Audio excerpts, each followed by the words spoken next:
સમાચારો તરફ આગળ વાત કરીએ તો એક મહત્વપૂર્ણ સમાચાર મળી રહ્યા છે સુરતથી। સુરતમાં જિલ્લા આરોગ્ય વિભાગે દરોડા પાડ્યા છે। પૂનાની આઈ માતા હોસ્પિટલમાં આરોગ્ય વિભાગે દરોડા પાડ્યા છે। આરોગ્ય વિભાગે પૂનાની આઈ માતા હોસ્પિટલમાં દરોડા પાડ્યા છે। આરોગ્ય વિભાગના દરોડાના કારણે ગર્ભ પરીક્ષણના કારોબારનો પણ પર્દાફાશ થયો છે। કન્ફર્મેશન આવી ગયું ત્યાર પછી અમે સાંજે અહીંયા આવ્યા છે। પેશન્ટને પણ સાથે લઈને આવેલા। પેશન્ટે ડૉક્ટરને ઓળખી બતાવ્યા છે કે આ ડૉક્ટર સોનોગ્રાફી કરી છે। મશીન તો અમે ઓલરેડી એને સીલ કરેલું છે, એટલે અમે પોતે પણ મશીનને ઓળખીએ છીએ કે આ જ મશીન છે। એ મશીન અત્યારે સીલ કરવાની કાર્યવાહી ચાલે છે।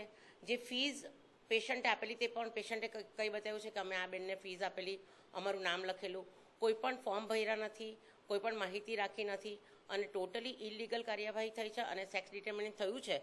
એટલે અમે નિયમ અનુસાર કાર્યવાહી કરીશું। અમે એફઆઈઆર પણ ફડાવવાના છે અને અમે અત્યારે બધી કાર્યવાહી સીલ કરવાની શરૂ કરી દીધી છે। હા, અત્યારે એમનો કેસ ચાલે છે।